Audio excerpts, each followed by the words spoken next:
Donc pour la suite, j'ai le plaisir d'accueillir Aurélien Barraud, qui est professeur et chercheur à Grenoble.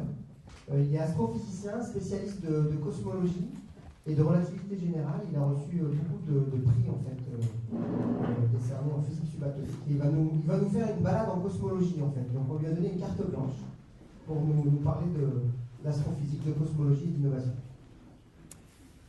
Bien, bonjour, merci beaucoup de cette invitation. Donc je vous dis tout de suite, la carte va effectivement rester blanche. Voilà, j'ai pas de transport ni de support visuel, donc c'est une véritable balade, voilà, a cappella. Mais vous pouvez faire la musique. Donc ce que je vous propose en effet, c'est une balade à travers des résultats, mais aussi des interrogations contemporaines qu'on peut rencontrer en astrophysique et en cosmologie. Alors surtout pas sur le mode d'un savoir, bien évidemment, que je vous transmettrai de façon doctrinale ou dogmatique. Ce que je vous propose, c'est véritablement un échange, qu'on avance d'un pas un peu erratique, un peu hésitant, comme on aurait pu le faire sur l'Agora il y a 25 siècles, ou pour le dire comme un philosophe plus contemporain, sur le mode d'une sorte de destinérance. Alors je crois que la première grande cosmologie qui nous soit parvenue sous forme à peu près exhaustive, la théogonie d'Hésiode, s'ouvre par ces paroles magnifiques. Commençons par invoquer les muses de l'Hélicon. Les muses qui habitant sur cette grande et céleste montagne dense d'un pas léger, autour de la noire fontaine et de l'autel du puissant fils de Cronos, et, baignant leurs membres délicats dans les ondes du Permès, de l'Hippocrène et du divin Olmé, forment, sur la plus haute cime héliconienne, un cœur admirable et gracieux. Ainsi donc s'ouvre ce livre-monde composé par le poète des poètes, peut-être le premier qui osa penser dans une sorte de consubstantialité primitive la naissance des dieux et des éléments, ce qu'on appellerait peut-être aujourd'hui les lois et les choses. Comme si déjà, à regarder de plus près, il fallait déconstruire l'abîme qui sépare la nécessité de la contingence. Comme si déjà, il fallait penser les aléas impromptus et les schèmes structurants sur un même mode. Le poète de la Grèce ancienne, Laède, comme devrait, je crois d'ailleurs l'être le physicien ou le scientifique d'aujourd'hui, est bien évidemment détenteur d'un savoir. Il connaît la liste des Néréides, le rôle des Naïades, il est protégé par Apollon. Mais il est avant tout inspiré par les muses. C'est-à-dire qu'il s'agit moins pour lui de découvrir une unique vérité que de mêler des fils de réel. Tout est religieux, mais rien n'est sacré dans la pensée grecque. Il n'y a pas de révélation.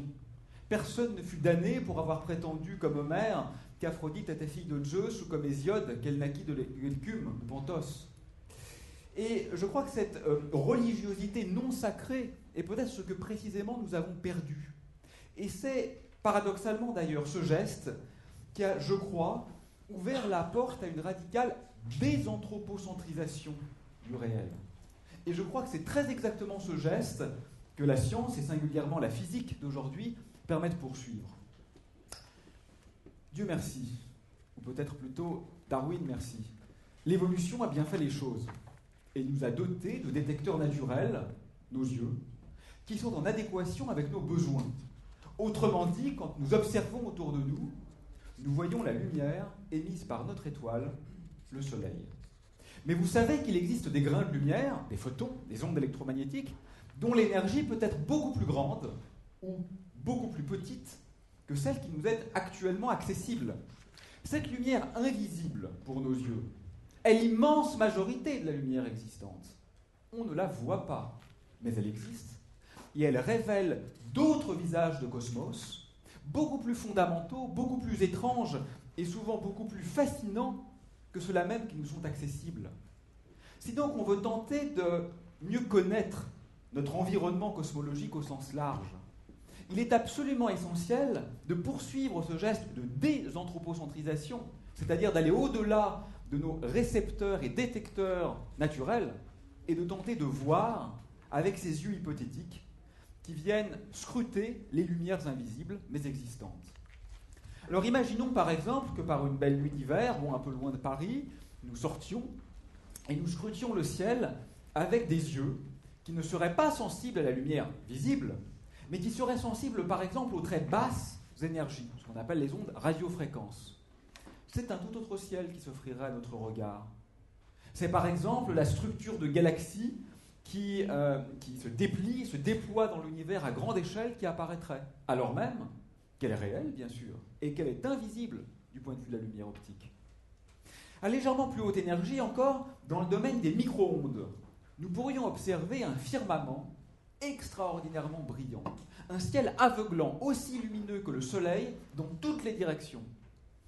Un ciel esthétiquement pauvre, parce qu'uniforme, et donc dépourvu de structure, dépourvu d'aspérité, dépourvu de dessin, mais scientifiquement riche, parce que révélant la première lumière de l'univers, le fameux fond diffus cosmologique dont on parle beaucoup en ce moment, et qui est une sorte de photographie instantanée de l'enfance de Cosmos. 380 000 ans seulement après le Big Bang. À l'échelle de 14 milliards d'années, ça signifie que si l'univers était ramené à une vie d'homme, nous serions aujourd'hui capables de voir son premier jour de vie intra-utérine.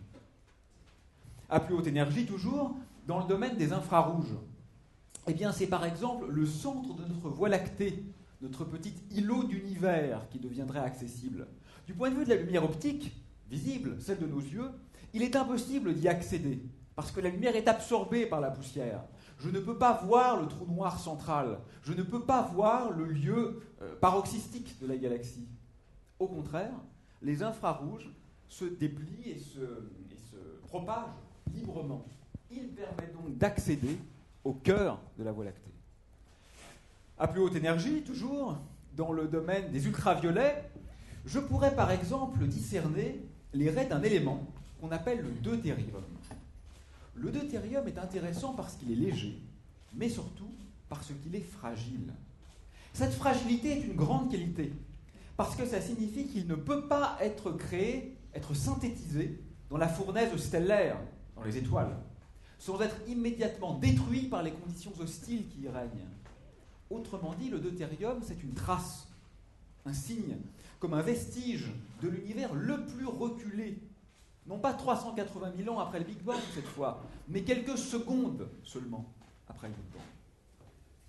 À plus haute énergie encore, dans le domaine des rayons X, je verrai des objets très chauds, par exemple des naines blanches dont la température de surface se compte en dizaines ou en centaines de milliers de degrés, invisibles à l'œil nu, mais accessibles avec ces hypothétiques yeux sensibles aux rayons X, d'ailleurs étoiles qui perdent leur énergie et qui verront lentement leur cœur se transformer en une structure de diamant pur. Rappelez-vous que cosmos, en grec, c'est l'univers, c'est l'imposante ordre du plérome, mais ce sont aussi les bijoux, les babioles, les breloques. C'est la même origine. La cosmologie et la cosmétologie ont une origine commune. Et enfin, à très haute énergie, typiquement 1000 milliards de fois plus d'énergie que la lumière que nos yeux peuvent scruter, dans le domaine des rayons gamma extrêmes, imaginez une toute autre voûte céleste. Je ne verrai pas le Soleil, je ne verrai pas la Lune, je ne verrai pas les étoiles, je ne verrai pas les planètes. Tous ces astres seraient noirs. Un monde sans Hélios et sans Sélénée. Mais je verrai un nouvel astre du jour, un objet aussi brillant que le Soleil, qui n'est pas le Soleil. C'est la nébuleuse du Crabe. Vraisemblablement un objet dont, sauf quelques astronomes amateurs, personne ici n'a entendu parler. La nébuleuse du Crabe s'imposerait comme le nouvel astre du jour. Vous le voyez, tous ces visages du cosmos sont irréductibles les uns aux autres. Ils sont tous réels, ils sont tous fondamentaux et en quelque sorte incommensurables. Ils ne se traduisent pas les uns dans les autres. Alors cette nébuleuse du Crabe, c'est un pulsar, c'est-à-dire un astre très dense qui irradie le milieu interstellaire avec des particules relativistes. La physique des particules, je crois que du point de vue de l'innovation, c'est sans doute l'une des plus grandes réussites intellectuelles du XXe siècle dans le domaine des sciences fondamentales. Parce que, d'abord, c'est la quête d'un oxymore. Qu'est-ce que l'infiniment petit ? C'est presque une contradiction dans les termes. Et pourtant, la physique des particules est parvenue à comprendre quelque chose de très profond sur le réel à l'aide de deux principes seulement. C'est un peu l'histoire d'une économie conceptuelle, finalement. D'abord, le principe de jauge. Le principe de jauge, ça signifie la surdétermination des symétries. Le physicien des particules est omnubilé, presque obsédé par l'unification. dites-moi ce que sont nos invariances, je vous dirai ce que peuvent être nos interactions. Grâce à ce concept, il est parvenu à unifier la force électrique et la force magnétique, sous forme d'interaction électromagnétique, et cette force électromagnétique avec la force nucléaire faible, sous forme d'interaction électrofaible. Convergence. Ces disparités visibles relèvent, si l'on peut dire, d'une même et unique essence. Mais, le monde qui nous entoure n'est, heureusement d'ailleurs, sans doute, pas unifié. Il est au contraire diversifié et foisonnant. Quand je fais un feu de cheminée, ce n'est heureusement pas une explosion nucléaire qui a lieu. Comment se peut-il donc que les physiciens clament l'unification, et donc l'égalité des différentes forces, alors même que nous faisons l'expérience incessante de leur disparité? Il faut donc un second principe, qui vient en quelque sorte réhabiliter la diversité effective du réel en dépit de cette tension ou intention conceptuelle vers l'unité. Et ce second principe, c'est le principe de brisure spontanée de symétrie. Alors, pensez à un stylo posé sur sa pointe. Initialement, il est parfaitement symétrique par rotation. Si je le tourne, hormis cette petite étiquette blanche que je devrais effacer, si je le tourne, ça ne change rien. Ça ne change strictement rien. Je ne change pas le système en le faisant tourner autour de son axe. Mais si je le lâche, il tombe. Et en tombant, il a sélectionné une direction particulière. Maintenant, il pointe par là. Ce qui signifie qu'en tombant, il a spontanément brisé la symétrie initiale. La situation finale a perdu la symétrie de la situation initiale, alors que tout était symétrique, y compris les forces. C'est un principe très profond, parce que, revisité à l'aune de ce principe, ce que l'on comprend aujourd'hui, c'est que même les lois qui structurent la physique et auxquelles nous sommes assujettis résultent de telles brisures de symétrie, et par conséquent, ont une histoire. Ça, c'est révolutionnaire, parce que ça laisse entendre que l'aléa, la contingence, vient s'immiscer au cœur même de la nécessité. Rien n'est plus nécessaire qu'une loi. Ça signifie, pour le dire autrement, que si on rejoint l'expérience univers, il est probable que non seulement les phénomènes, ça c'est évident, mais aussi les lois auraient été autres.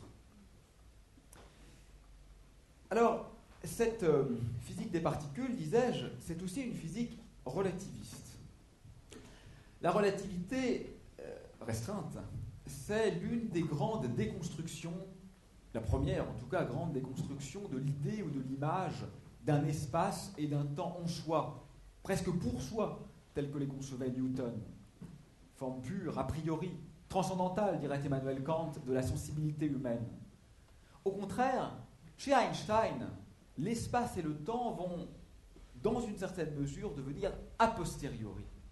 Et je crois que la relativité, c'est un exemple paradigmatique de ce qui nous intéresse, parce que c'est non seulement une théorie révolutionnaire dans ce qu'elle énonce, dans ce qu'elle dit du réel, mais aussi, et peut-être même de façon plus importante encore, dans ce sur quoi elle se fonde, c'est-à-dire dans ce qu'elle a choisi d'utiliser comme principe signifiant. C'est en effet la première théorie de jauge de l'histoire.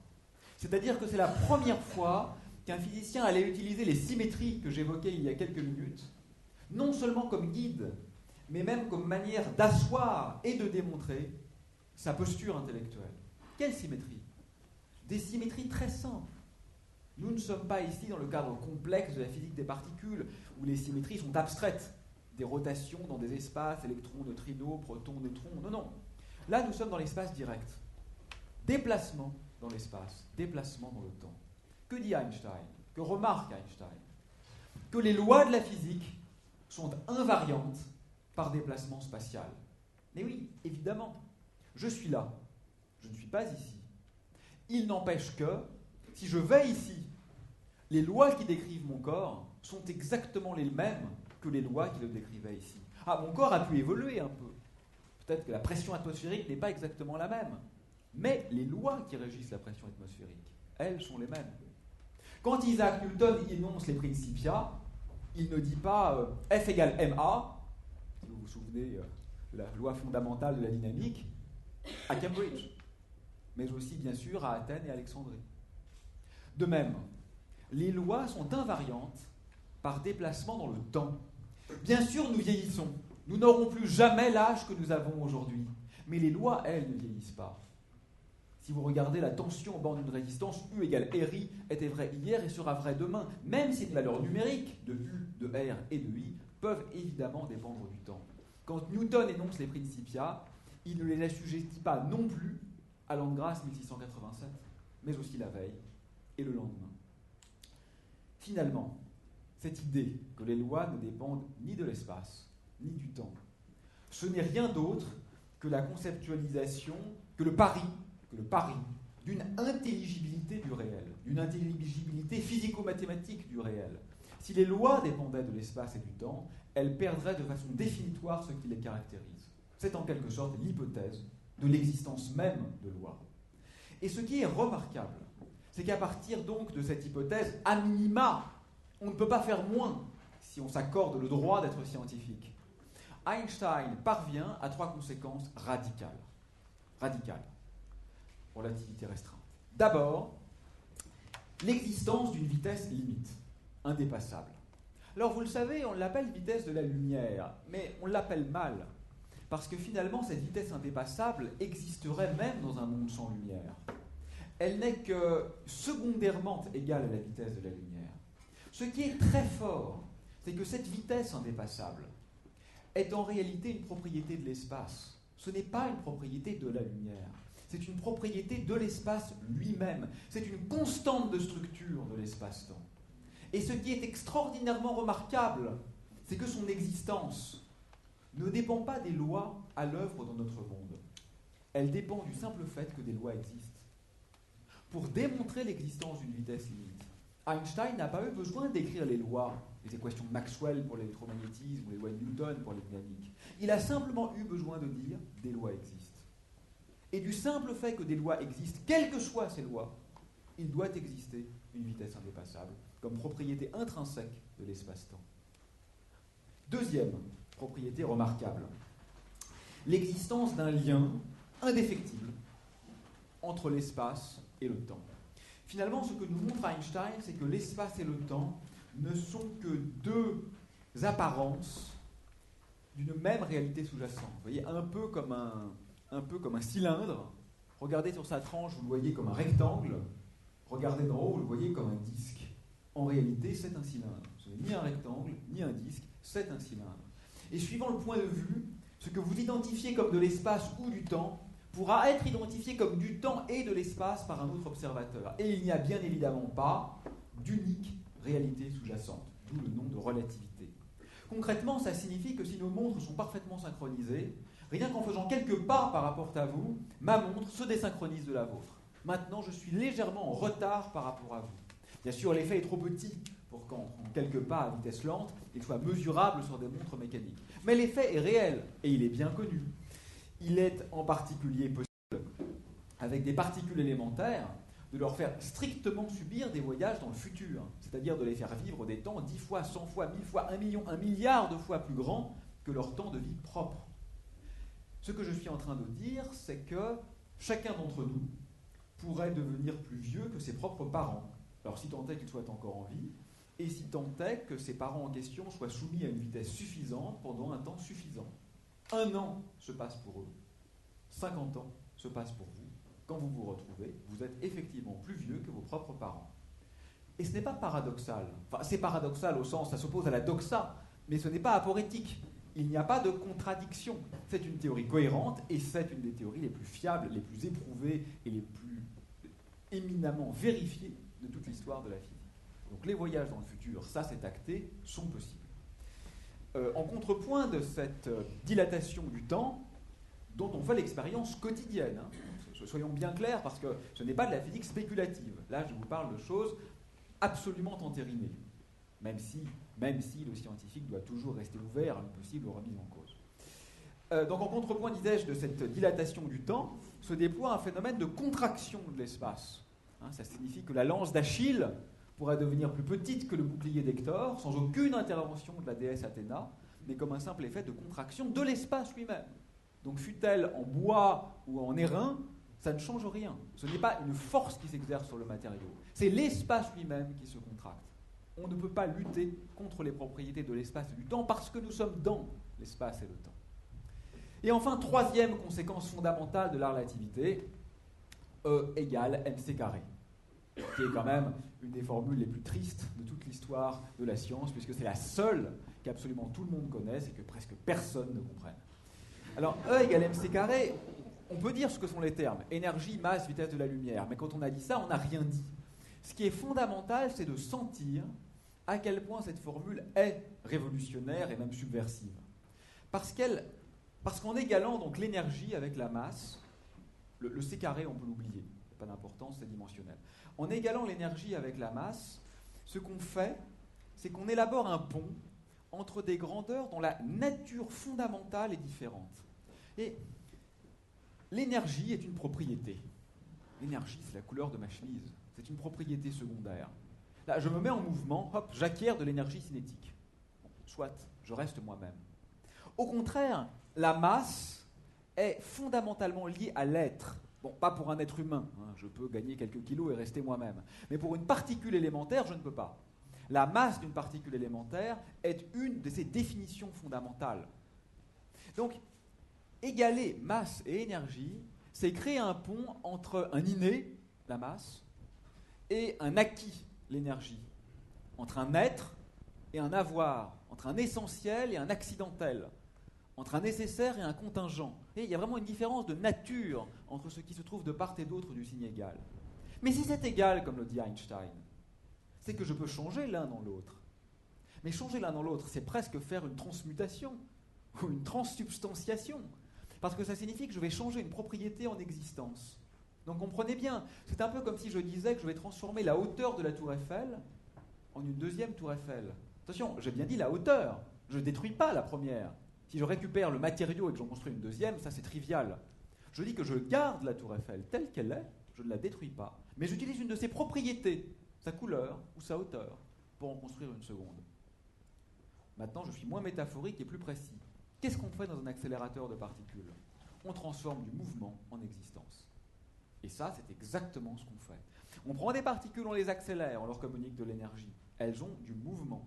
Et c'est le mouvement des particules incidentes qui va créer de nouvelles particules matérielles, observables, tangibles, éventuellement pérennes, éventuellement sans détruire les particules incidentes.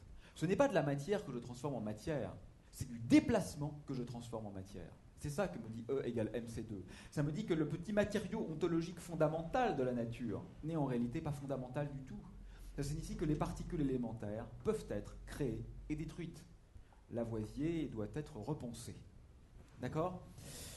Alors, ces particules élémentaires relativistes, bien sûr, elles nous disent quelque chose de la nature du point de vue de sa structure intime ou ultime. Mais elles sont aussi des sondes du macrocosme. Elles sont aussi d'autres moyens de sonder l'univers au-delà de la lumière, fût-elle de très haute ou de très basse énergie que nous évoquions tout à l'heure. Nous avons passé en revue des ondes radio au gamma, mais on peut aller au-delà. Si l'on veut s'innerver de la diversité de cosmos, je dois également utiliser les particules élémentaires. Je dois par exemple utiliser ce qu'on nomme les rayons cosmiques. Que sont les rayons cosmiques? D'autres médiateurs de l'univers. Ce sont des particules chargées qui sillonnent l'espace interstellaire en tous sens, à très haute énergie, et qui révèlent de nouveaux visages de cosmos, qui permettent par exemple de mesurer les valeurs des champs magnétiques, mais pour être un peu moins technique, qui permettent aussi de faire face à une question lancinante de physique contemporaine: où est donc passée l'antimatière? Vous savez que les lois fondamentales de la physique sont presque exactement symétriques entre matière et antimatière. Un électron autour d'un proton ne se comporte ni mieux ni moins bien qu'un anti-électron autour d'un antiproton. Les deux systèmes sont parfaitement stables et parfaitement viables. Pourtant, quand Neil Armstrong a marché sur la Lune, il ne s'est pas annihilé. Ce qui signifie que la Lune est bien faite de matière, elle aussi, et non pas d'antimatière, sans quoi, bien sûr, la rencontre aurait été explosive. En fait, on a aujourd'hui de bonnes raisons de croire que toute notre galaxie, la Voie lactée, est presque exclusivement composé de matière. Pourquoi la nature a-t-elle choisi la matière contre sa consoeur ennemie, l'antimatière, alors même que les équations fondamentales ne favorisent ni l'une ni l'autre?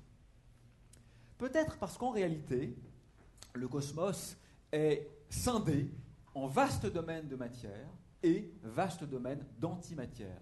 Vous savez, un peu comme un matériau magnétique qui, quand il se refroidit, se cloisonne en domaines de moment magnétique haut et domaines de moment magnétique bas, avec des zones frontalières entre les deux. Il est possible qu'un certain nombre, disons la moitié des galaxies lointaines que nous observons, soient en réalité des anti-galaxies. Mais ça, c'est très dur de le savoir. Pourquoi ? Parce que la lumière est indiscernable de l'antilumière. Donc en les observant grâce aux photons, je ne peux pas savoir si ce sont des galaxies ou des anti-galaxies dans lesquelles peut-être en ce moment même on donne des anti-conférences d'anti-cosmologie pour des entreprises d'anti-automobiles. Donc ne leur serrez surtout pas la main si vous les rencontrez. Alors pour ceci, nous avons créé des détecteurs que nous opérons actuellement sur la Station spatiale internationale pour tenter de mesurer les antiparticules qui peut-être signeraient la présence de ces antimondes. Mais s'ils n'existent pas, c'est pire encore, parce qu'il faudra comprendre cette nouvelle brisure spontanée de symétrie. Comment des lois symétriques peuvent engendrer un monde asymétrique. Bien, donc les rayons électromagnétiques, les rayons cosmiques, il y a encore d'autres médiateurs du cosmos, nécessaires pour de nouveaux visages. Je pense par exemple aux neutrinos. Les neutrinos sont très élégants. Ce sont des particules fantômes, sans masse ou presque, sans charge, sans couleur. Les neutrinos ont une propriété remarquable, c'est qu'ils ne disposent que d'une seule des 4 interactions fondamentales de la physique pour précisément interagir avec le monde qui les entoure. C'est très peu. Autrement dit, les neutrinos n'interagissent presque pas du tout avec la matière. Heureusement d'ailleurs, hein. Pendant que nous parlons en ce moment, notre corps est traversé par environ 60 milliards de neutrinos par seconde. Il est heureux qu'ils interagissent peu avec nous. C'est une propriété remarquable. Pourquoi ? Parce que les rayonnements électromagnétiques, les rayons cosmiques, se dégradent lors de leur propagation. Si nous souhaitons comprendre notre environnement cosmologique, si nous souhaitons échafauder une photographie un tant soit peu représentative de l'un des visages de l'univers, je dois voir réellement les sources qui émettent les particules, et non pas les particules dégradées, modifiées et infléchies par les processus de propagation. Les neutrinos n'interagissant pas, ils gardent l'empreinte de ce qui les a émis. Pensez un instant au Soleil, l'astre qui nous est le plus familier.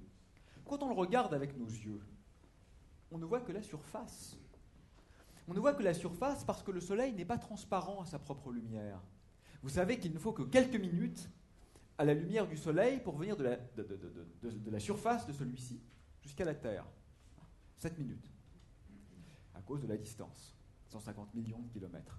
Mais il faut environ 1 million d'années à la lumière pour venir du cœur du Soleil jusqu'à sa surface.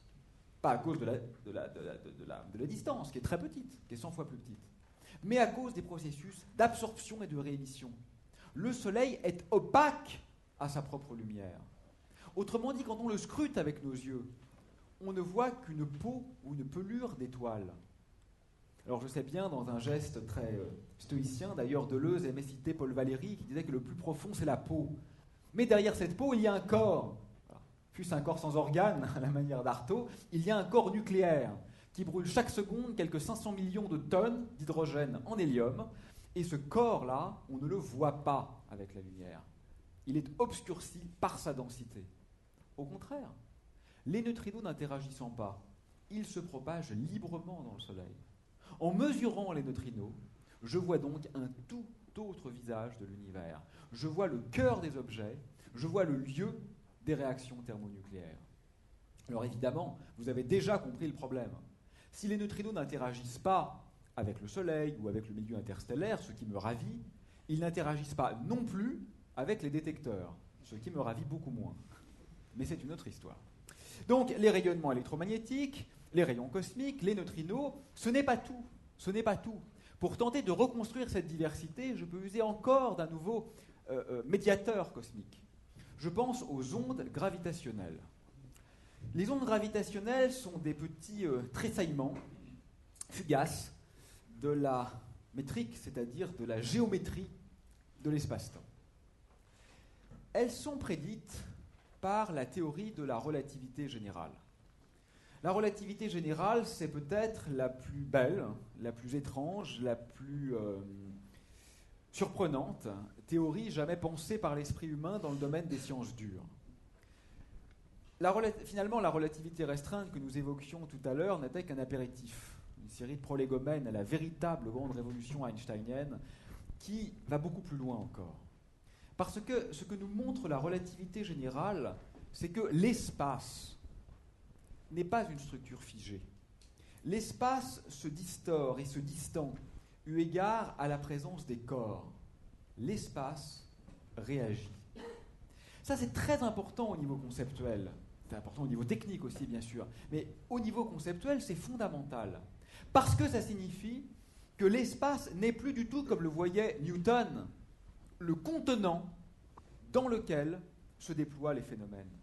Ce qu'Einstein a vraiment compris, c'est que l'espace lui-même devient un phénomène.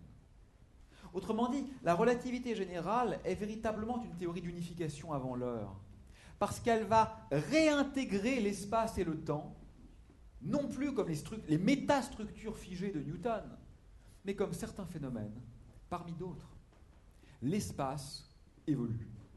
L'espace est régi par ses propres équations d'évolution. Quand je lance mon crayon, la chute de celui-ci est régie par la loi de Newton. Quand les planètes tournent, l'évolution de l'espace est régie par les équations d'Einstein. L'espace n'est rien d'autre que l'un des phénomènes de l'univers en interaction avec les autres phénomènes.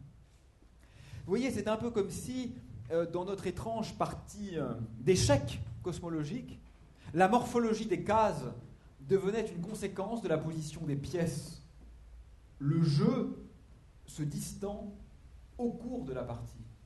C'est un peu comme si, dans notre théâtre, le décor évoluait au gré de la position des acteurs. Ou c'est un peu comme si, ce que d'ailleurs les poètes et les linguistes savent depuis toujours, la dichotomie entre la forme et le fond d'un texte devait toujours, in fine, s'évanouir sous l'analyse. Ils ne sont que deux aspects d'un même phénomène fondamental. Et finalement, la partition est toujours, à un certain niveau, arbitraire. Ou pour le dire de façon un peu plus provocatrice, mais non moins exacte, ce que nous montre Einstein, c'est que l'espace et le temps n'existent pas. Nous n'habitons pas dans l'espace-temps, nous habitons sur ou dans le champ gravitationnel. Le champ gravitationnel en lieu et place de l'espace-temps. Vous voyez que c'est une vision relativiste au sens technique du terme, mais que c'est aussi une vision relationnelle. C'est une vision très leibnizienne de l'univers. Il n'y a plus aucune structure figée. Nous sommes, nous, les champs protoniques et électroniques qui composent nos corps, nous sommes des vaguelettes sur des grandes vagues. Le champ gravitationnel constitue les grandes vagues. Les autres champs sont des petites vagues sur ces grandes vagues, mais parfois, quand elles interagissent collectivement et de façon cohérente, les petites vagues peuvent rétroagir sur les grandes vagues. C'est un système dynamique couplé, sans aucune structure de fond. Nous avons réellement, avec Einstein, perdu l'absoluté, même de l'espace et du temps, ce qui n'est pas un détail.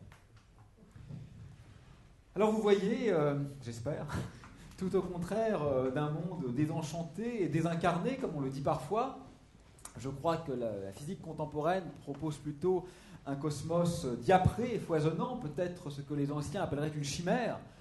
Et c'est vrai que notre cosmologie, quand on y pense, est un peu chimérique quand même. Et je crois qu'on doit se poser la question de sa possibilité même. Est-ce que tout cela a un sens? Parce que nous faisons partie du système que nous étudions. Et quoi que l'on fasse, nous y demeurerons. Même en principe, nous ne pouvons pas nous extraire de l'univers. Il n'y a pas de point de vue de Dieu. Je suis et je resterai dans l'univers. C'est un peu gênant ça quand même, parce que l'idée de l'observation scientifique, c'est toujours de se disjoindre autant que possible de l'objet d'étude, de manière à tenter de ne pas interagir avec lui, de manière à tenter de ne pas influer par mon observation sur l'observé. et je ne peux pas m'extraire du système univers. Bon, c'est évidemment le problème plus aigu encore que se posent les neuroscientistes, les neuroscientifiques. Qu'est-ce qu'une conscience se réfléchissant elle-même? Deuxième problème spécifique à la cosmologie, bien plus important encore du point de vue opérationnel. L'expérience est irreproductible. C'est terrible ça. Le protocole même de la physique consiste à tenter d'inférer des lois à partir de l'observation de régularité lors de la réitération d'expériences dans des conditions comparables. Mais je ne peux pas rejouer la naissance de l'univers. Je n'ai qu'un univers à disposition, je n'ai qu'une naissance de l'univers. Et il est extrêmement difficile dans ces conditions de savoir ce qui, dans notre monde, relève de processus nécessaires, qui se répéteraient inexorablement, et relève de processus aléatoires ou contingents, qui, si je rejouais l'histoire, ne réapparaîtraient pas à nouveau. Si je joue à pile ou face une fois, et que je tire pile, qu'est-ce que je peux en déduire sur la pièce? Rien.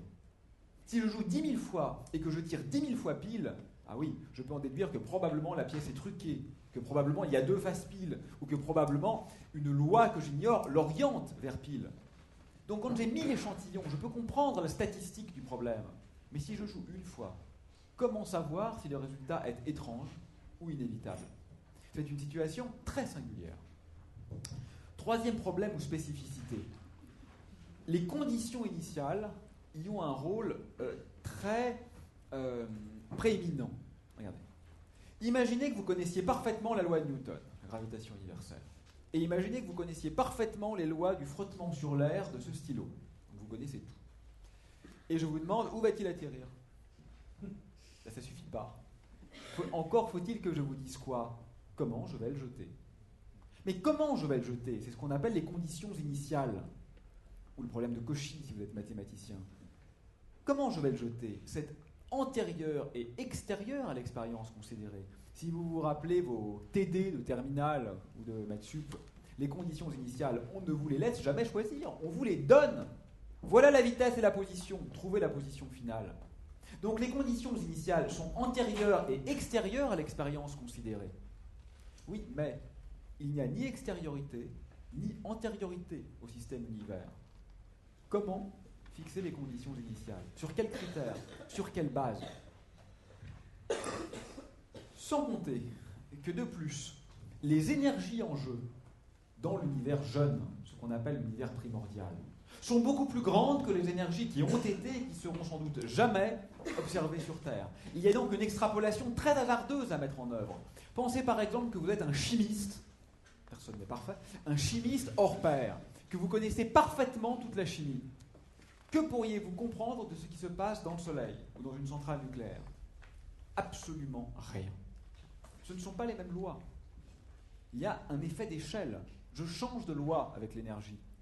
Il se peut très bien que les lois de l'univers primordial, à beaucoup plus haute énergie que ce qu'on a observé même dans un accélérateur de particules, soient radicalement différentes de celles que nous connaissons. Il y a donc un jeu d'extrapolation qui est très hasardeux. Et enfin, je dois remonter le cours du temps, parce que c'est l'univers contemporain que je connais, et c'est l'univers naissant que je cherche à comprendre. Mais ça, rappelez-vous là encore de vos TD, c'est jamais ce qu'on fait. On vous donne l'état initial, et on vous demande de chercher l'état final. On ne remonte pas impunément le cours du temps dans un système complexe. Vous vous rappelez la thermodynamique, la science de la chaleur? Elle nous apprend qu'il est toujours très dangereux de tenter de remonter le cours du temps. Et nous n'avons pas le choix. Alors le petit miracle, si l'on peut dire, c'est qu'en dépit, ou peut-être d'ailleurs grâce à ses spécificités, la cosmologie est pourtant devenue une science de précision. Bon, ça a été un peu long quand même, parce que Hésiode y réfléchissait déjà, et ça ne fait que 15 à 20 ans que la cosmologie est enseignée dans les universités en tant que discipline scientifique. Donc la gestation a été relativement longue. Mais le fait est qu'aujourd'hui, je crois qu'on peut raisonnablement considérer qu'il s'agit d'une physique, et même d'une physique de précision. Alors celle-ci repose essentiellement sur 3 piliers, beaucoup d'autres en réalité, mais 3 piliers fondamentaux. D'abord, l'observation de Hubble, pas le satellite Hubble, Edwin Hubble. chaque point d'univers s'éloigne de chaque autre point d'univers. Du point de vue de l'innovation, c'est très intéressant, parce que Einstein, qui en même temps était en train de créer la théorie qui permettait de comprendre ça, n'était pas au courant. C'est-à-dire que les expérimentateurs n'avaient pas le socle théorique pour donner sens à leurs expériences, et les théoriciens n'avaient pas connaissance des expériences qui venaient sous-tendre ou étayer leurs problématiques. Donc on avait des communautés qui étaient en train de mettre en lumière le même réel, mais qui, à ce stade, ne se parlaient pas. Donc chaque point s'éloigne de chaque autre, en adéquation, comme vous l'imaginez, avec l'image d'un Big Bang, autrement dit d'un univers en croissance depuis le temps initial. Mais là, regardez bien, on a besoin d'Einstein, parce que l'expansion de l'univers, que nous connaissons tous, n'est pas un mouvement des corps dans l'espace. Les galaxies qui s'éloignent ne bougent pas. L'expansion de l'univers, c'est une dilatation de l'espace lui-même. C'est l'espace qui est en mouvement.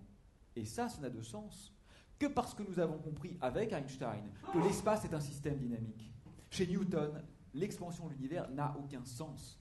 Chez Newton, vous devriez me demander, mais où a eu lieu le Big Bang? Et chez Newton, je serais obligé de vous dire, oui, quelque part, je ne sais pas bien où. Non, chez Einstein, la question ne se pose plus. Le Big Bang a eu lieu partout en même temps. Pensez à un ballon de baudruche en train de gonfler. Mettez-vous à la surface du ballon. Chaque petit point à la surface du ballon est une galaxie. Au départ, le ballon était très petit et il gonfle. Et je vous demande, quel est le petit point qui est le plus près du Big Bang? Aucun. Tous les points à la surface du ballon sont également près et également loin du Big Bang. Donc vous voyez que c'est grâce à cette vision d'un espace dynamique, et uniquement grâce à celle-ci, que tout le concept de cosmologie inflationniste va finalement prendre son sens. Voilà, donc ça, c'était l'observation de Hubble. Il y en a d'autres. Il y en a d'autres. Le second pilier fondamental, c'est le fond diffus cosmologique. Alors, on en parle beaucoup en ce moment, parce que le satellite européen Planck est en train de nous délivrer ces données. C'est un phénomène très élégant, parce que c'est un accès direct à la première lumière de l'univers. On dispose vraiment d'une photographie instantanée de ce qu'a été le cosmos dans son passé le plus reculé. Et ce qui est particulièrement stupéfiant pour moi, quand j'étais étudiant en physique, j'aurais jamais supposé ça, c'est qu'on arrive à un niveau de détail absolument sidérant. On observe de petites vaguelettes, de petites ondes qui se déplaçaient dans l'univers primordial. Mais regardez bien, des ondes de densité, c'est ce qu'on appelle en physique des ondes acoustiques. Donc sans métaphore aucune, on peut considérer qu'aujourd'hui, on est en train d'écouter l'univers primordial, de l'entendre. Mais vous savez que le timbre d'un instrument de musique nous en dit long sur sa facture. Vous savez qu'un bon pianiste reconnaît évidemment un Steinway, un Bösendorfer, un Fazioli. À quoi? À sa structure harmonique. C'est exactement ce qu'on fait. On est en train aujourd'hui de mesurer la structure harmonique des ondes acoustiques dans l'univers primordial. Et grâce à celle-ci, on peut mesurer l'âge de l'univers, sa vitesse d'expansion, sa taille, sa géométrie, son spectre de puissance, et toutes ces grandeurs avec une précision de l'ordre du pourcent. Ce qui veut dire que je connais bien mieux l'univers que chacun d'entre vous. Quand je vous vois, j'estime votre âge à quoi? 20% près. Même la Terre, je connais son âge à quelques dizaines de pourcents près. Mais je connais l'âge de l'univers au pourcent près. Je connais mieux aujourd'hui le contenant que le contenu. Et le troisième pilier, c'est la nucléosynthèse primordiale. La physique nucléaire est une vieille science, et elle permet de calculer ce que devraient être les abondances des différents éléments, hélium, lithium, beryllium, etc., dans un modèle de type Big Bang. Et c'est très différent de ce qu'on attend dans une étoile. Et là encore, les données viennent corroborer de façon extrêmement précise et lumineuse les prédictions du modèle. Donc, cet ensemble de traces, de signes comme ça, tente aujourd'hui à donner, non pas une certitude, bien sûr, dès lors qu'il s'agit de science, nous ne sommes jamais, c'est un lieu commun, dans la certitude, mais enfin, une sorte de légitimité assez bien étayée sur l'ensemble de la cohérence du modèle. Michel Schneider disait du pianiste Glenn Gould qu'il faisait partie des êtres rares, morts souvent, artistes toujours, qui, comme le pensait Baudelaire de Wagner, aux mauvaises heures consolent d'être là. Le bac de Gould, disait-il, a cette énigmatique évidence des choses qui n'attendent rien de nous et ne nous supposent ni désir, ni mémoire. La musique est alors non ce qu'on entend, mais ce qui nous entend. Il pensait aux variations Goldberg de Bach, cette autre œuvre monde, où avant de réentendre l'air initial dans l'aria da capo, il a fallu parcourir peut-être toutes les variations possibles sur un même thème, comme autant de modes de l'esprit humain, jusqu'aux apories, jusqu'aux paradoxes, jusqu'aux incomplétudes, jusqu'au moment où il n'y a plus, c'est le sens du mot aporie, où il n'y a plus de chemin. Et je crois effectivement que notre cosmologie est aussi dans cette situation. J'ai été jusqu'à maintenant l'avocat de la défense, si vous voulez, et je vais prendre ma casquette de procureur. On ne manque pas de problèmes. Et c'est là, évidemment, alors ces problèmes sont des insatisfactions, mais ce sont aussi, évidemment, les frémissements de l'innovation à venir. Quels problèmes? Des problèmes de taille. D'abord, le problème de la causalité. On sait qu'environ 40 000 régions sur le ciel sont causalement décorrélées. Ça signifie en langage clair qu'elles n'ont jamais pu interagir les unes avec les autres. Et pourtant, elles se trouvent miraculeusement exactement à la même température. Ça n'a pas de sens, ça. On comprend que dans une marmite, fût-elle cosmologique, une soupe, fût-elle primordiale, se trouve à une température homogène, parce qu'il y a des échanges de chaleur dans cette marmite. Mais comment comprendriez-vous que 40 000 marmites différentes, qui soient confiées à 40 000 sorciers différents, qui n'ont pas la possibilité de se parler les uns avec les autres, et qui sont soumises à des feux différents, se trouvent miraculeusement toutes exactement à la même température? C'est improbable. Ça n'a pas de sens. C'est la raison pour laquelle le modèle cosmologique standard a été infléchi ou amendé par la fameuse hypothèse de l'inflation. Alors là encore, c'est intéressant du point de vue sociologique. Vous avez entendu il y a quelques mois, découverte extraordinaire, les ondes gravitationnelles primordiales, l'inflation enfin corroborée, et puis 2 mois après, finalement c'était peut-être de la poussière, on n'est plus très sûr, on ne sait pas, donc et la situation n'est toujours pas claire aujourd'hui, mais avec ou sans cette détection d'ondes gravitationnelles primordiales, l'inflation fait aujourd'hui partie du modèle standard de la cosmologie. Elle consiste à supposer que l'augmentation de taille de l'univers fut dans les premiers instants démesurée, exponentielle, et que donc ces 40 000 zones ne sont qu'apparemment décorrélées. En réalité, dans les temps les plus reculés, elles étaient bien en contact les unes avec les autres. Mais il y a pire, plus inquiétant. Par exemple, les trous noirs. Vous savez, les trous noirs, ce sont les parangons de l'espace-temps. Ce sont les objets qui poussent la relativité à son paroxysme. Vous qui entrez ici, perdez toute espérance. C'est ainsi que Dante, empruntant d'ailleurs à Virgile, ouvre ses enfers. Et c'est peut-être ce que sont effectivement les trous noirs. Ce sont des enfers parce qu'il est impossible d'y entrer en gardant l'espoir de s'en extraire. Les trous noirs, ce sont des voyages à sens unique. Ce sont des objets sphériques, caractérisés par un horizon. Mais cet horizon, ce n'est pas une membrane matérielle. Vous ne vous écrasez pas sur un trou noir. Vous pouvez pénétrer le trou noir. Mais, une fois l'horizon franchi, il sera impossible de revenir vers l'univers dont vous étiez issu. Les trous noirs sont très relativistes. Imaginez un corps en chute libre sur un trou noir. Observé de loin par l'observateur dit global, ce corps va venir se figer et s'arrêter à l'horizon du trou noir. Sa vitesse est donc nulle. Mais le même corps, observé par l'observateur local, voisin du trou noir, sera observé comme se déplaçant à la plus grande vitesse possible, c'est-à-dire à la vitesse de la lumière. Alors, quelle est la bonne réponse? 0 ou vitesse de la lumière? Et comme vous l'avez déjà compris, les deux réponses sont correctes. Théorie de la relativité. Tout dépend du point de vue.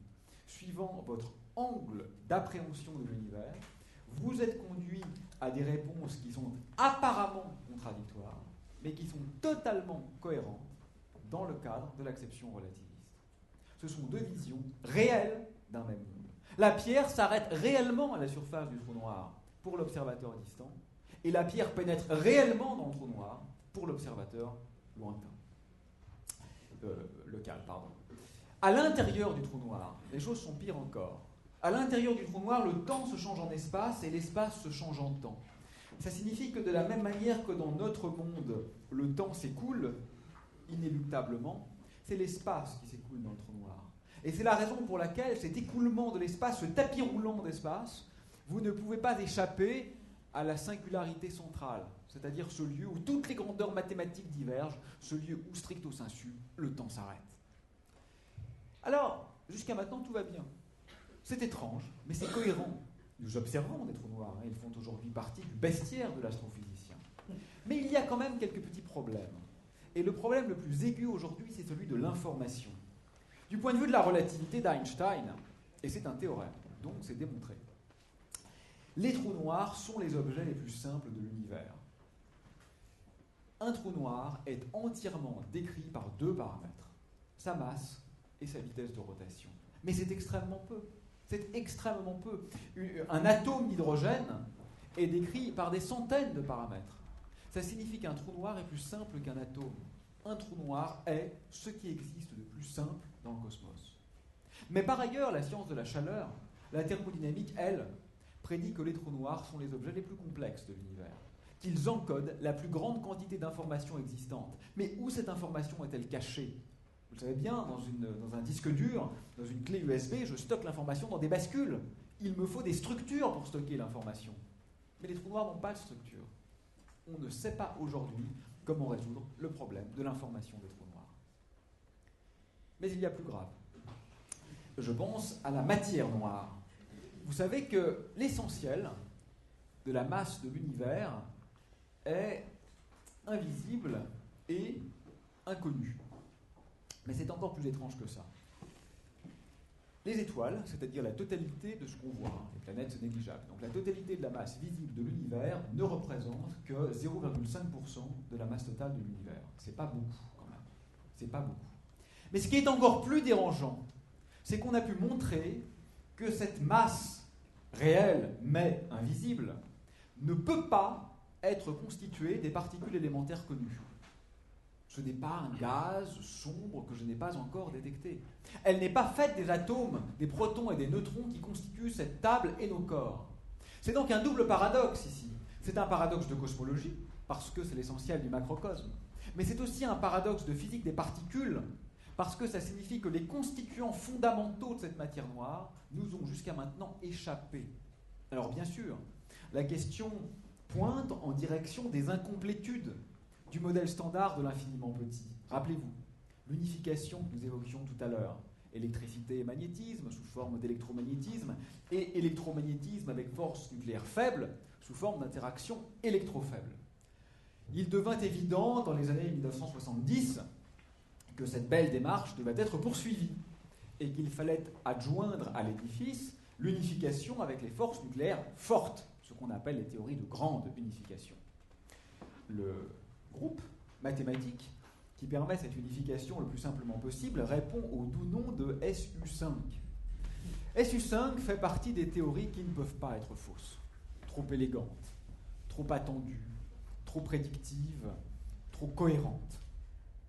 C'était la perfection mathématique qui s'imposait à la science physique. SU5 fut néanmoins mise à l'épreuve de l'expérience pour la beauté du geste et peut-être le prix Nobel qui en découlerait. Et comme vous l'imaginez, SU5 fut infirmé. Ça ne marche pas.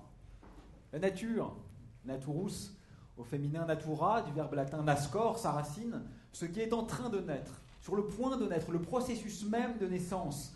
La nature, c'est peut-être l'étonnante par définition.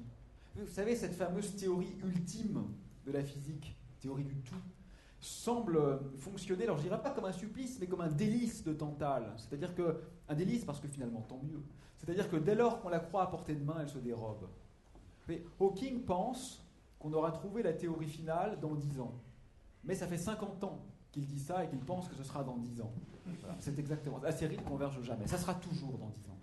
C'est au moins ce que l'histoire nous laisse penser. Mais, il y a encore plus grave. L'énergie noire. Donc, l'univers est en expansion. On est d'accord, ce n'est pas un paradoxe. La relativité nous apprend que l'espace est dynamique, et nous observons que l'espace est dynamique. Tout va bien. Mais il y a quelque chose d'un peu étrange quand même. Il y a une dizaine d'années, on s'est rendu compte que l'univers était non seulement en train de croître, mais de croître de plus en plus vite. Et ça, c'est pas normal.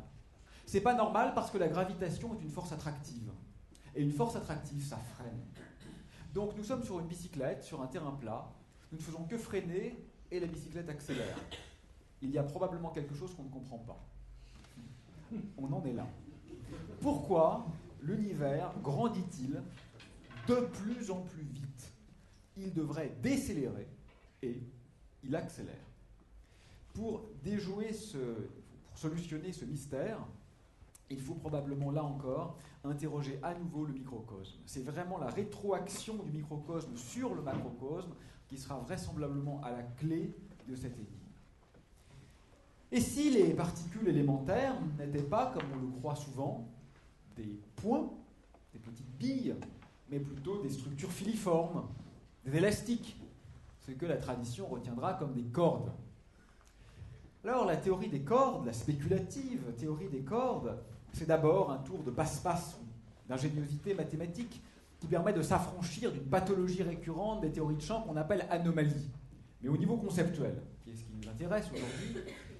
C'est une théorie quantique par construction, c'est une théorie gravitationnelle, parce que le spectre d'excitation de ces cordes génère la gravité, mais c'est surtout une théorie d'unification. Pensez à une corde de violon.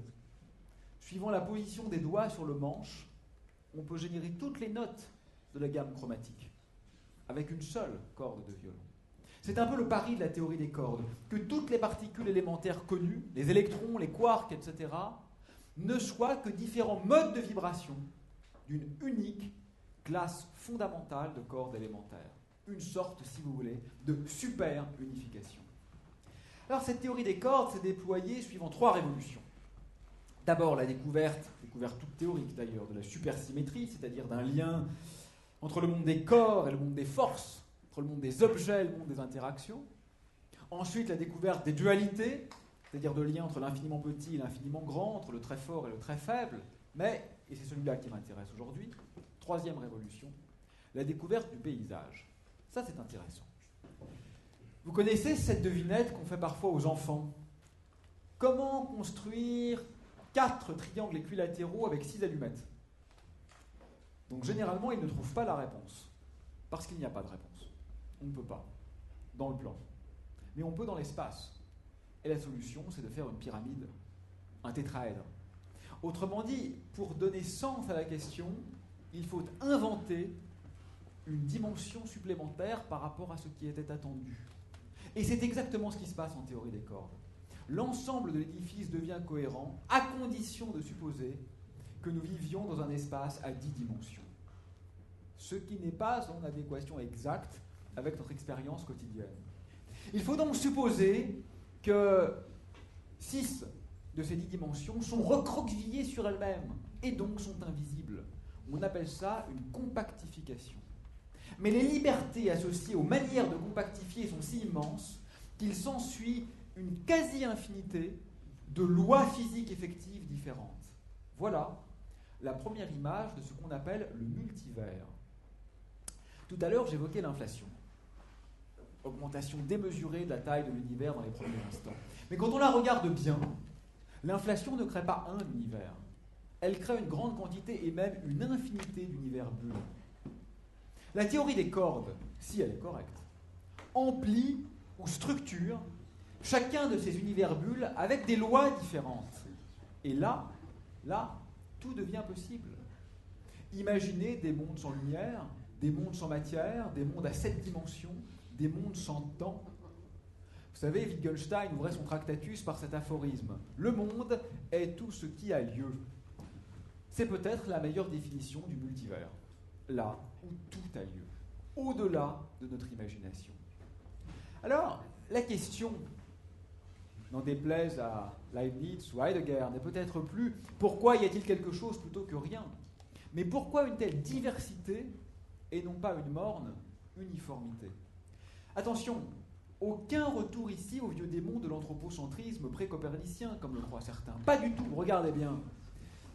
C'est plutôt une nouvelle blessure narcissique dont il est question. Après avoir été géocentré sur la Terre, héliocentré sur le Soleil, galactocentré sur notre galaxie et cosmocentré sur notre univers, notre représentation globale devient peut-être strictement acentrique. C'est notre univers lui-même qui serait en quelque sorte déchu de son piédestal. Après Copernic, Darwin et Freud, nous serions définitivement blessés par cette perte du primat de notre univers lui-même. Ça change des choses. Pourquoi les lois de la physique sont-elles si extraordinairement bien adaptées à l'existence de la complexité en général et de la vie en particulier? C'est quand même étonnant ça. Vous savez que si on change ne serait-ce qu'un peu, l'une des constantes fondamentales de la science, on se rend compte que le monde autour de nous devrait être uniforme, dépourvu de structure et dépourvu d'un quelconque intérêt du point de vue de ce qu'il renferme. Il semble donc que les lois de la physique dont nous bénéficions sont presque les seules qui permettent l'existence d'objets complexes et en particulier d'objets vivants. 3 solutions. Peut-être dans le coup de dé initial, la nature a-t-elle sélectionné cette zone infime, totalement improbable de lois permettant notre propre existence. C'est possible, mais c'est peu convaincant.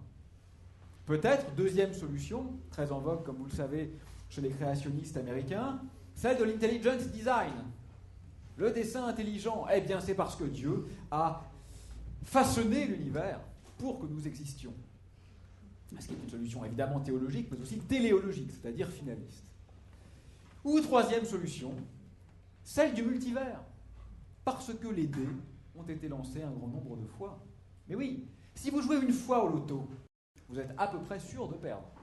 Mais si vous jouez une infinité de fois au loto, vous êtes absolument sûr de gagner.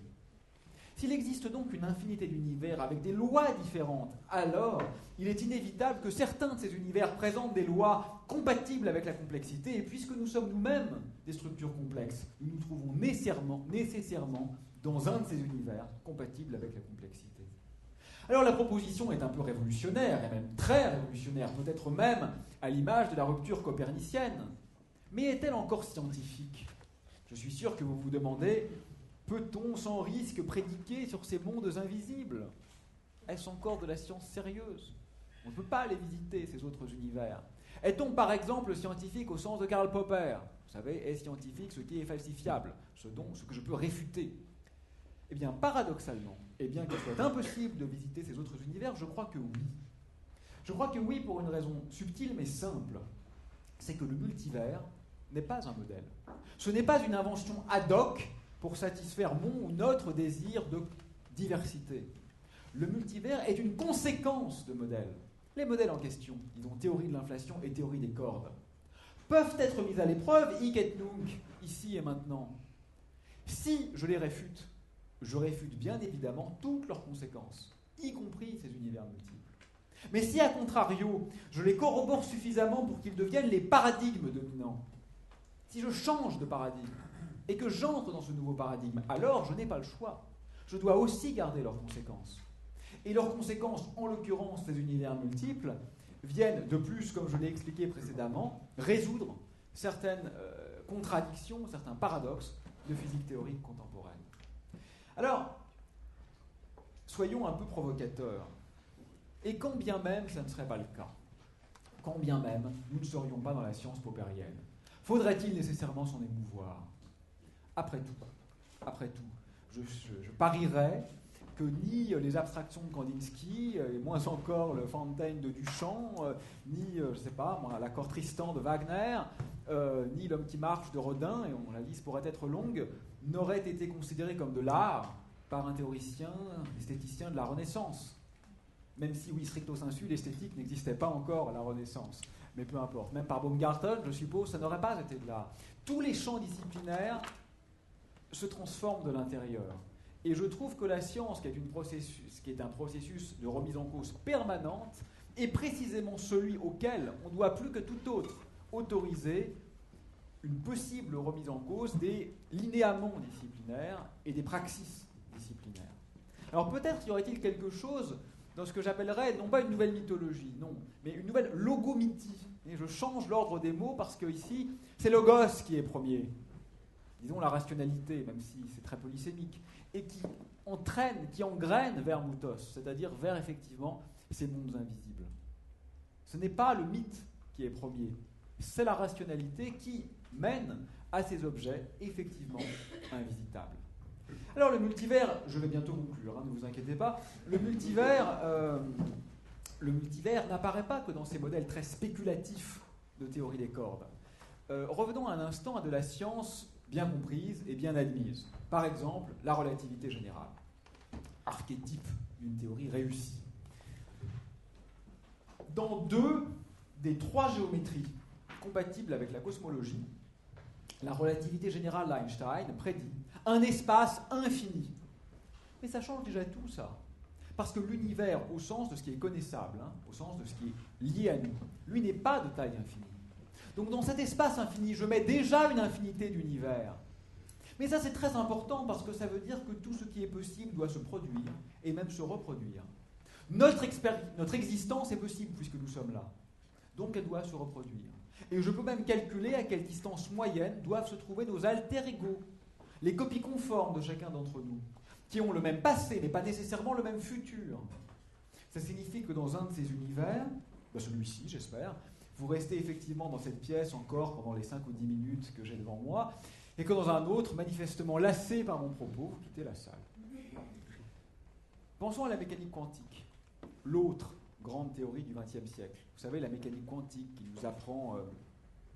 nous apprend qu'à une certaine échelle, tout devient discret, discontinu, comme si le travail d'ourdissage du réel se révélait, qui nous apprend que les particules élémentaires sont douées d'ubiquité, qui nous apprend qu'il faut renoncer au déterminisme classique au profit d'une vision stochastique, aléatoire. Mécanique quantique très bien vérifiée, très bien acceptée, un des piliers de la science d'aujourd'hui. Eh bien, dans une interprétation hétérodoxe, certes, mais sérieuse, on peut supposer que lorsqu'un système quantique interagit avec un système classique, comme vous et moi, nous ne sommes pas quantiques, parce que les systèmes quantiques sont à plusieurs endroits en même temps. Et nous ne sommes pas à plusieurs endroits en même temps. Que se passe-t-il ? Pourquoi, alors que nous sommes constitués d'objets quantiques, nous n'héritons pas de leurs propriétés ? Hugh Everett, physicien de Princeton, a supposé il y a quelques décennies que c'est parce que dès qu'un système quantique interagit avec un système classique, se fait un embranchement en univers parallèle. Alors bien sûr, c'est un peu fou, c'est un peu échevelé comme interprétation. Mais du point de vue mathématique, c'est beaucoup plus cohérent. Vous savez, les Américains disent « many worlds versus many worlds ». Beaucoup de mots, beaucoup de mondes. Vous pouvez sauvegarder un seul monde, mais c'est au prix de l'inélégance de la théorie. Ou vous pouvez conserver une théorie simple, mais c'est au prix du foisonnement des univers. Enfin, dernier exemple, dans le cadre de la gravité quantique, aujourd'hui, il semble que le Big Bang, en tant qu'instant originel, disparaisse et se trouve remplacé par un grand rebond. Autrement dit, il y aurait eu un univers en amont d'une autre. Cette fois-ci, le multivers n'est plus spatial ou parallèle, il est temporel. Des univers multiples qui se suivent les uns les autres. Alors je conclus avec une suggestion que d'ailleurs j'avais déjà faite dans un tout autre contexte la dernière fois que Thierry m'avait contacté, donc ça va devenir une obsession chez moi, mais tant pis, là c'était trop adapté. Je suggère quand même une piste philosophique pour penser le multivers, et quelle que soit mon affection pour la philosophie post-structuraliste continentale, là je pense plutôt à un philosophe analytique américain qui est le penseur du multivers en un sens très différent. Je pense à Nelson Goodman, qui voit des mondes multiples, non pas du tout au sens de l'astrophysique, d'objets éloignés, mais qui voit les mondes multiples ici et maintenant, associés, si vous voulez, à la capacité démiurgique, presque, de notre capacité, enfin la dimension démiurgique de notre capacité de créer des systèmes symboliques. Il voyait l'art, la science, comme autant de manières de faire des mondes qui ne se réduisent pas les unes aux autres. Et je crois que cette irréductibilité est vraiment le point nodal de sa pensée et de ce qui me semble intéressant pour penser le multivers lui-même ou au-delà la science contemporaine.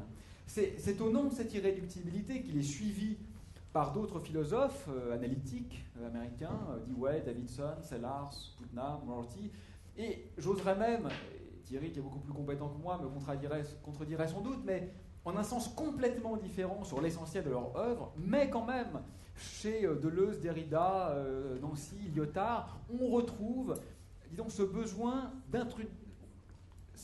ce sentiment d'intraductibilité. Il y a de l'incommensurable, et donc de l'irréductible. Et ça, je crois que c'est important parce que ce relativisme radical sous contrainte de rigueur, comme il le nomme, n'aurait rien d'un nihilisme épistémique ou d'un laxisme axiologique. Si vous voulez, faire un monde est une activité à risque, parce que précisément faire un monde exige raison et responsabilité. Nous en sommes les témoins. L'histoire regorge de mondes immondes. Ça ne signifie pas que tout se vaut. Ça ne signifie pas cela. Et l'intérêt, c'est que je crois que quand la physique parviendra enfin, à l'aune peut-être de la philosophie goodmanienne, à se penser comme une construction, ce qui n'est pas du tout le cas en ce moment, alors il deviendra peut-être possible de la déconstruire au sens philosophique du terme, c'est-à-dire de porter une attention renouvelée aux non-dits, aux pierres d'achoppement et aux oubliés de la tradition. Voilà, donc j'ouvrais, j'allais dire, cette courte, mais finalement peut-être trop longue, évocation en hommage à Hésiode. Alors évidemment, je dois la fermer avec l'autre magicien de l'hexamètre, Homère. Vous savez, l'hexamètre, c'est le rythme du dactyle, hein, la saccade des phalanges, celui que vous retrouvez dans l'Allegretto de la 7e symphonie de Beethoven, ou dans le thème central du quatuor La jeune fille et la mort de Franz Schubert. Homère, c'est la musique d'ailleurs, comme le disait Weinberg, de la physique, c'est peut-être ce qui porte le discours humain au-delà du niveau de la farce et lui confère parfois un peu de la tragédie. Alors Homère, c'est celui qui peint un homme en déréliction finalement, un homme oublié, un homme souvent pitoyable, mais qui quand même, quand le corps d'Achille se confronte avec la lumière du soleil, peut encore défier les dieux et créer des mondes. Merci.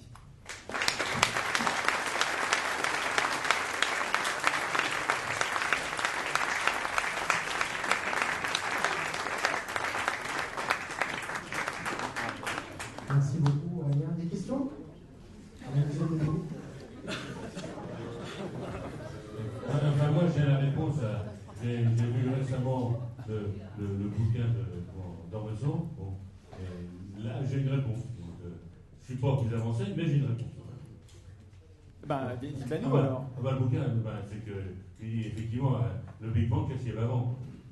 Donc, il dit, lui, bon, comme on ne peut pas expliquer autrement que par de la métaphysique, donc il met Dieu là-dedans. Il sort sa soupe. Mais fondamentalement, effectivement, c'est un éclairage qui est assez complémentaire. C'est un peu plus complexe que la prose de Dormesson, qui est un peu élémentaire. Un peu, oui. Enfin, il était à la Pléiade maintenant. Il était déjà éternel et en plus il est éternellement à la Pléiade. Donc la catastrophe est totale. Alors, juste un mot là-dessus. C'est très intéressant au niveau philosophique parce que la question de qui avait dit avant le Big Bang, c'est celle qu'on ne peut pas s'empêcher de se poser. Et vous savez quelle est la réponse d'un physicien sérieux à cette question? Jeune homme, la question n'a pas de sens. Parce que pour un physicien sérieux, la réponse est le Big Bang est la création du temps. Donc soyons bien clairs, ce n'est pas que je ne sais pas ce qu'il y avait avant le Big Bang, c'est qu'il n'existe pas d'avant le Big Bang. Et quand même l'analogie a du sens. Vous êtes un explorateur, vous allez au nord, et vous arrivez au pôle nord. Et qu'y a-t-il au nord du pôle nord? Mais ce n'est pas que je ne sais pas ce qu'il y a au nord du pôle nord, c'est que le nord du pôle nord n'existe pas. L'avant Big Bang n'existe pas. Ça, c'est la réponse relativité générale. Mais comme je l'ai dit tout à l'heure, dans les théories de gravité quantique, évidemment, les choses changent, et là, la question reprend son sens. Voilà, moi j'ai une interrogation, mais qui relève de notre compagnonnage. Tu mets toujours très brillamment en parallèle la série de la culture et la série finalement du cosmos. Alors pour nos amis qui découvrent ton propos, ça peut peut-être être surprenant. Surtout que nous sommes loin de tous maîtriser toutes tes références. Donc simplement méthodologiquement, comment est-ce que tu conçois, si tu peux répondre là-dessus, le rapport, la relation des deux séries? Il y a une corrélation, il y a une compréhension de la culture par le cosmos ou une illustration de ce dernier par la culture. Comment est-ce que tu fais en fait? Alors, pour être très honnête, je crois que l'interpénétration est extrêmement faible. Et je crois que ce n'est pas triste. Voilà. Alors, bon, culture en général, d'abord ma culture est très limitée, mais je vais juste prendre la philosophie comme indépendant de la culture. On nous dit souvent, à nous les cosmologistes, ah mais oui, vous vous intéressez forcément à la philosophie. Quand on travaille sur l'origine de l'univers, c'est inévitable. Bon, c'est complètement faux. Je ne connais aucun de mes collègues cosmologistes, y compris parmi les plus brillants, qui s'intéressent à la philosophie. La plupart s'en moquent totalement et même ajoutent un petit mépris, parce que quand même, c'est pas des choses sérieuses. Et vice-versa, il n'y a pas le mépris. Chez les philosophes, j'ai jamais vu le mépris, mais il y a quand même souvent l'inconnaissance. Et tous ces gens sont très compétents dans leur domaine respectif. Et donc la raison pour laquelle, oui, je me suis permis quelques références et j'ai quelques attraits, c'est d'abord parce que j'ai eu de bons professeurs, puisque j'ai eu Thierry comme professeur de philosophie. Mais c'est justement parce que c'est justement un exemple de l'intraductibilité que j'évoquais tout à l'heure. C'est-à-dire que je crois que la physique est une coupe dans le réel, qu'elle est une manière de faire un monde qui est signifiante, hein, on ne dit pas n'importe quoi, mais qui n'épuise pas les potentialités du réel. Et c'est justement pour ça que je crois que c'est intéressant de l'appréhender aussi autrement. Alors bien sûr, il y a des porosités. On sait bien que les artistes s'inspirent de la science. Naturellement, heureusement, il y a des porosités. Mais je crois quand même que ce sont souvent des porosités à la marge. C'est-à-dire qu'il ne me semble pas, en tous les cas chez moi, hein, que ces différents champs culturels soient fondamentalement liés. Je crois qu'ils sont accidentellement liés, mais c'est peut-être justement dans les accidents que se passent les germes des changements de paradigme ou des véritables innovations.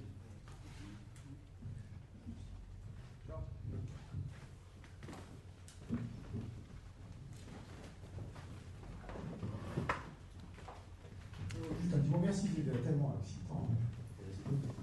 Une petite remarque pour continuer dans l'esprit critique quand même, parce que en un certain sens, vous dites, au fond, les poètes, les peintres le savaient déjà, vous avez des formules comme ça, hein, d'ailleurs, très convaincant. Mais quand même, on ne peut pas se départir de l'idée que la science, elle est quand même d'abord, elle est née de la destruction, si je peux dire, de la poésie. Enfin, destruction, les mots sont un peu violents.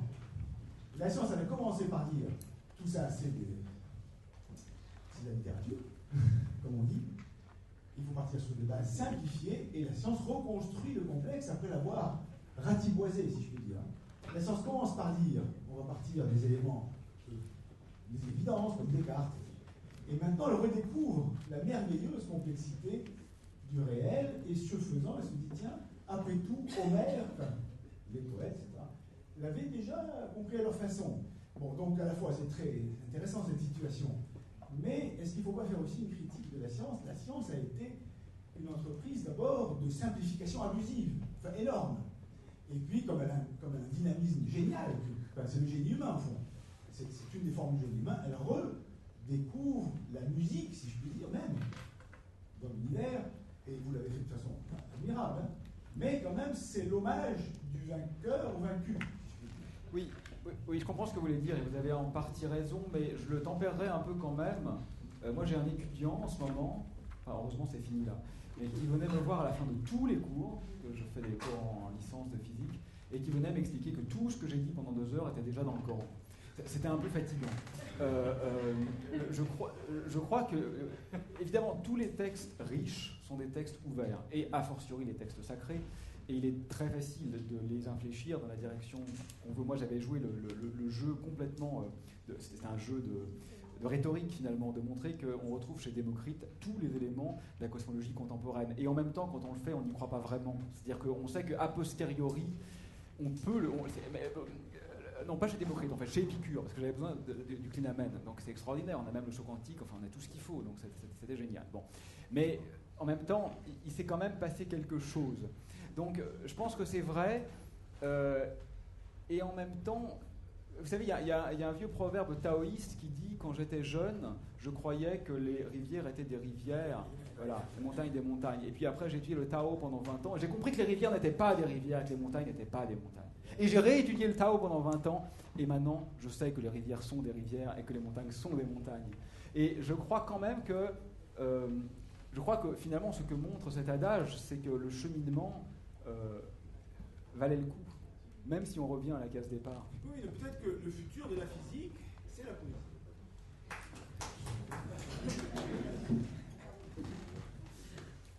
Bonjour, merci pour votre intervention. Donc dans la vie de tous les jours, j'ai la sensation qu'on assiste aujourd'hui à un combat temps-espace et que le temps est en train de donner de sérieux coups de boutoir à l'espace. Donc vous pouvez savoir si vous avez une idée de la façon dont l'espace peut se défendre. Ben, elle doit être noire. Oui, alors... Oui, c'est très élégamment dit. Donc d'un point de vue fondamental, si j'en reste pas du tout au niveau métaphorique, mais au niveau littéral, scientifique, je dirais, on ne peut pas tout à fait l'exprimer ainsi, puisque le temps et l'espace, c'est la même chose. La seule chose qui existe, c'est l'espace-temps. C'est vraiment comme si voilà, je regardais le micro comme ça, ou je regardais le micro comme ça, mais en réalité, seul l'espace-temps a une signification globale. Mais vous avez raison, le jeu entre les deux est assez subtil, parce que je vais vous donner un exemple, qui est celui que Riemann va utiliser pour ne pas réussir à créer la relativité. Riemann essayait de faire comme Einstein, c'est-à-dire de faire une théorie géométrique de la gravité, et pourquoi il n'y arrivait pas? C'est, regardez, prenez ce point ici et le point à l'autre bout de la pièce qui sont séparés de 5 mètres. Si je lance un ballon de football, il va monter à 5 mètres de hauteur et il va redescendre. Si je tire une balle de fusil, elle va être presque en ligne droite. Il va falloir que je monte mon fusil d'une fraction de degré. Ça va être une parabole très très tendue. Et donc, si réellement l'espace est courbe, c'est contradictoire, parce que le ballon de foot a une trajectoire très courbée, alors que la balle de fusil a une trajectoire qui paraît très plate. Donc c'est faux en fait. On ne peut pas dire que l'espace est courbe, parce que si l'espace était courbe, tous les corps qui se meuvent dans l'espace devraient subir la même courbure. Vous êtes d'accord? Eh bien non. Pourquoi? Parce que Einstein avait compris une chose, c'est que ce n'est pas l'espace qui compte, c'est l'espace-temps. Et ce n'est pas l'espace qui est courbe, c'est l'espace-temps qui est courbé. Et quelle est la différence? C'est que le ballon de foot, il met 3 secondes pour faire cette trajectoire, alors que la balle de fusil, elle met 3 millisecondes. Qu'est-ce que ça change? Sur l'axe du temps, comme le ballon de foot est très lent, il est très étiré. Et donc cette trajectoire qui paraissait très courbe, elle est étirée par le temps. Et donc en fait, c'est la complémentarité de l'espace et du temps qui permet de réhabiliter du commun. Une courbure commune, c'est-à-dire une matrice commune. Après, au niveau plus métaphorique, peut-être on en discutera plus longuement. Moi, j'ai juste une petite question, une invitation à la réflexion, je ne sais pas. Moi, ce que je retiens de votre intervention, c'est que il me semble que peut-être on a besoin de souplesse conceptuelle pour avancer. Et de quelle manière la science, elle peut nous permettre justement d'acquérir cette souplesse? Alors j'entends bien que on ne peut peut-être pas accéder, le vulgaire ne peut pas accéder à tout, mais de quelle manière la science, elle peut nous faire avancer en tant que civilisation? On sait que les multivers existent, maintenant ce serait quoi une pensée multiverselle? Oui. Mais là, je redeviens plus prosaïque, 2 minutes, descendons des cieux vers la terre. Voilà.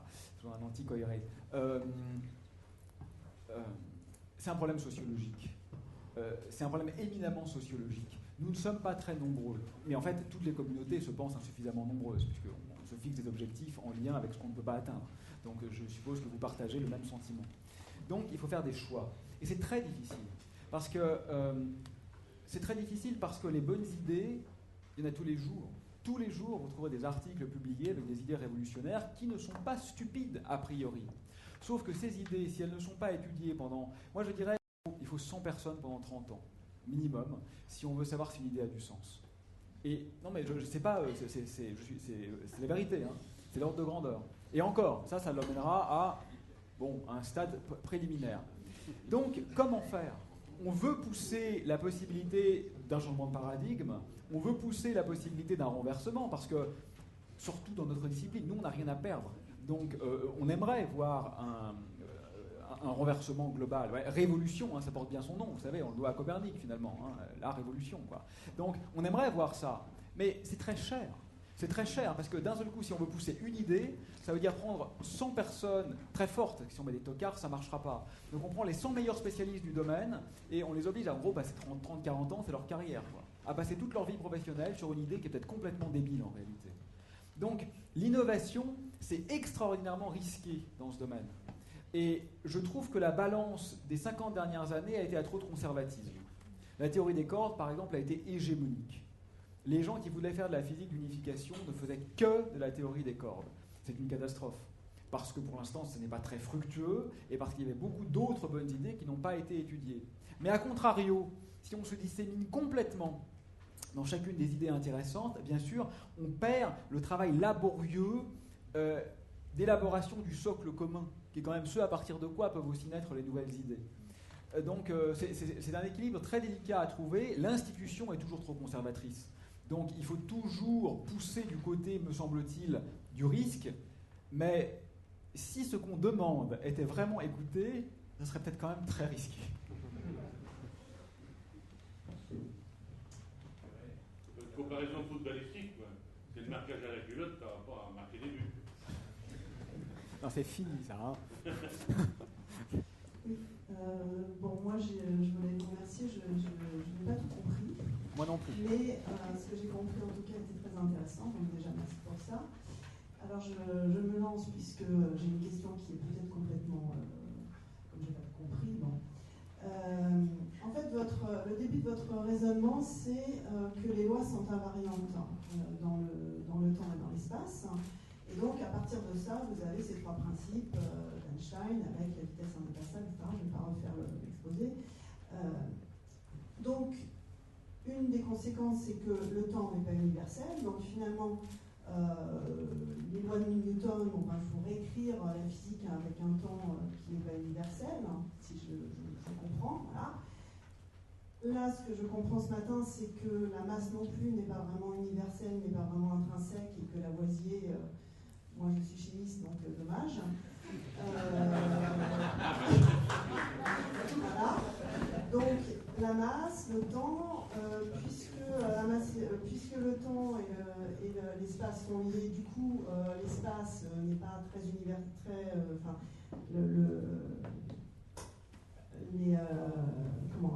l'espace n'est pas très universel non plus. Donc finalement, de quelle loi parle-t-on? Puisque donc la loi Newton, on oublie, il faut tout reconstruire. Même la loi des cordes, qui est la dernière, vous venez de la critiquer. Donc comme c'est le point de départ de dire que les lois restent quand on se déplace et quand on bouge dans le temps, je comprends plus quoi. Oui. Mais je crois que vous avez absolument raison de ne pas comprendre. Et c'est effectivement paradoxal, mais je peux quand même préciser un peu. D'abord, bien sûr, quand on dit que c'est faux, et je l'ai dit tout à l'heure comme une boutade avec la chimie, c'est toujours faux à une certaine échelle et vrai à une autre. Et en réalité, en fait, Lavoisier avait quand même raison, parce que le rien ne se perd, rien ne se crée, tout se transforme, mais il ne faut pas le penser sur les objets, il faut le penser sur l'énergie. Et en termes d'énergie, ça reste vrai. C'est-à-dire qu'on peut effectivement créer et perdre des particules, mais on ne peut pas créer et perdre de l'énergie. Donc, retraduit dans le vocabulaire contemporain, je pense qu'en réalité, l'essence demeure vraie. Alors là où vous avez parfaitement raison, c'est que c'est contradictoire de parler de brisure de symétrie et donc de lois émergentes et de lois contingentes, et par ailleurs de parler d'invariance temporelle des lois. Donc simplement la réserve qu'il faut faire, c'est que les principes que je déduis de cette hypothèse ne sont pas valables au moment du changement de la brisure de symétrie. Mais ça, c'est très tôt. C'est-à-dire que la formation des lois telles qu'on les connaît, c'est un milliardième de seconde après le Big Bang. Et c'est pendant ce milliardième de seconde que ce que j'ai dit est effectivement faux. Depuis, pendant les 13,7 milliards d'années qui nous en séparent, les lois n'ont pas varié. Et donc là, il est légitime de se fonder sur leur constance. Et c'est pas tout à fait contradictoire, parce que ce que vous disiez, effectivement, que la masse peut se transformer en énergie, etc., ou le temps en espace, etc., ça, ce ne sont pas des lois. Les lois, c'est la relativité générale. C'est G égale 8 pi de t, tenseur d'Einstein égale tenseur énergie-impulsion. Et ça reste vrai, même quand on change de la masse en énergie, même quand on change du temps en espace, etc. Donc les vraies lois fondamentales, hormis effectivement le moment qui précède leur apparition, puisqu'on sait maintenant que les lois sont apparues, hormis le temps qui précède leur apparition, sont quand même réellement constantes, et pendant tout ce temps-là, les conséquences sont donc vraisemblablement correctement énoncées. Encore merci Aurélien. Merci à vous.